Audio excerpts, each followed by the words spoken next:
Oh boy, I tell you. Yesterday I got the shingle shot, and the first of two. And today I'm having side effects from it. One is the sore arm, which is to be expected.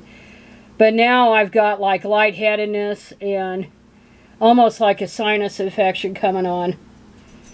So I'm real weak. I'm going to try to do some stuff today. I'd like to do a workout today. I don't know if I can do it. But of course, yesterday was the worst day yet for the grief. And I just totally lost it. And so, I don't know. The longer he's been dead, the worse it gets. And it's, you know, as I said, it's no more emotional involvement with anybody, because that just did it, you know, for me. And anyway, I wanted to do this, talk about this abortion pill restrictions, because everybody thinks, well, not everybody, but a lot of observers think that the Supreme Court is either going to overturn Roe v. Wade outright and turn it back to the states, or water down Roe v. Wade so much that it has basically the same effect.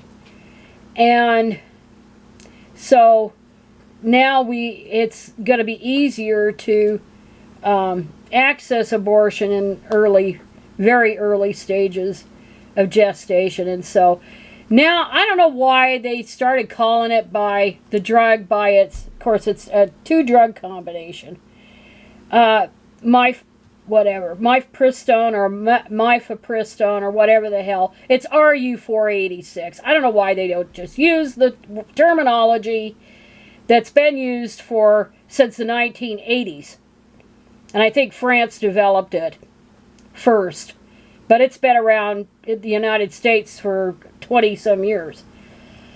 So anyway, it's going to be somewhat easier to get this pill, but there's still some restrictions to restrict or stigmatize this safe medication.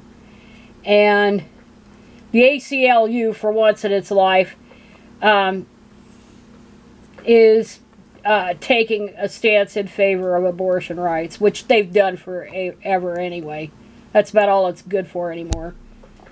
It's a woman-hating outfit otherwise. But anyway, this is from Ms. Magazine, but they say here, the FDA's decision to permanently remove the in-person pill pickup requirement is a major step forward that will enable many more patients to get the safe and time-sensitive medication as soon as they are ready, without travel-related expenses and delay.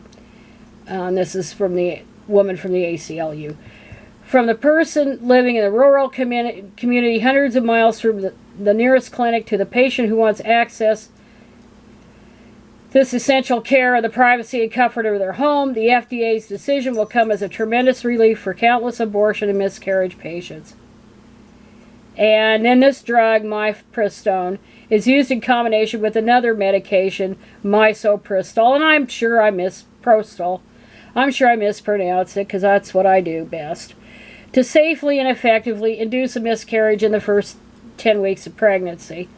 Mifepristone interrupts the flow of the hormone progesterone that sustains a pregnancy, and misoprostol causes contractions to expel the contents of the uterus.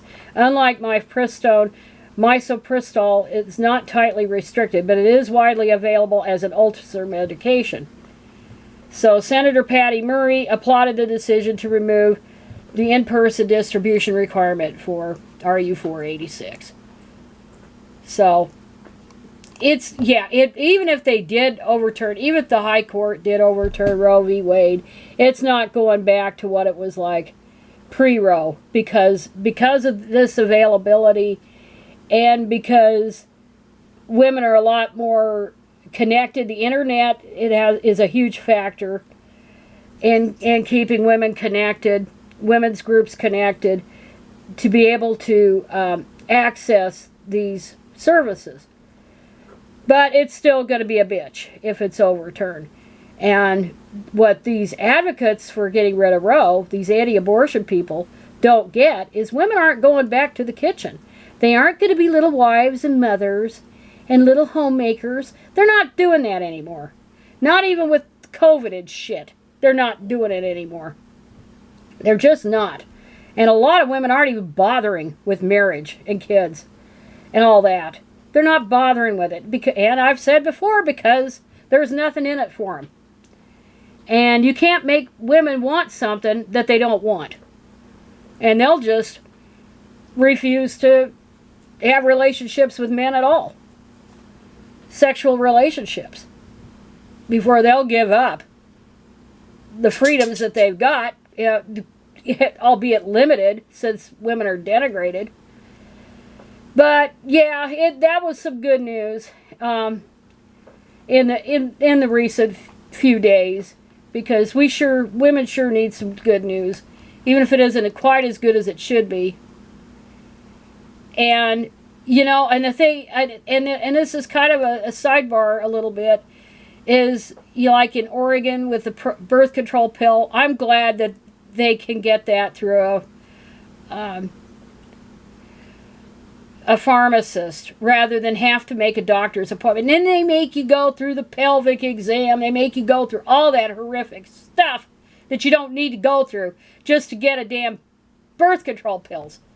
And that's the way it was when I was young. And sterilization, and it's still almost impossible for women to get. Sterilization for young women was just not done. So it's no wonder I gravitated toward a lot older men, or significantly older, not way older, but significantly older when I was young, because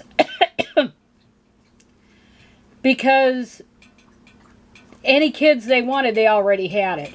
But if it had been somebody close to my age, and then you'd have to worry about the in-laws and all the pressure and all that. My niece went through that with her first husband. All the pressure to have kids and shit. And it wouldn't have been worth it.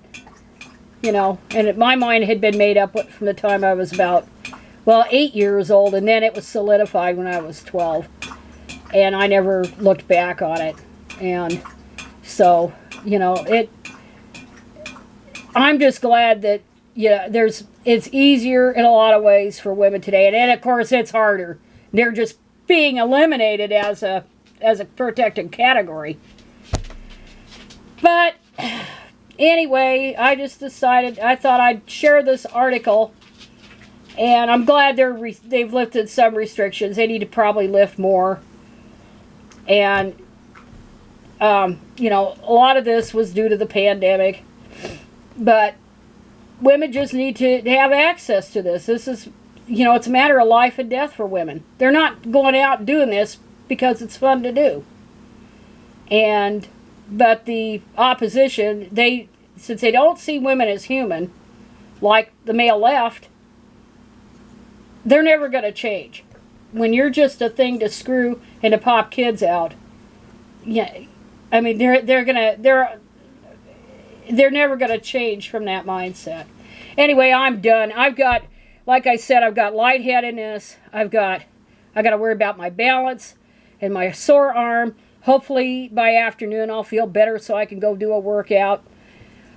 And then try to take my mind off crying my eyes out, which I probably never will stop. Anyway, that's it.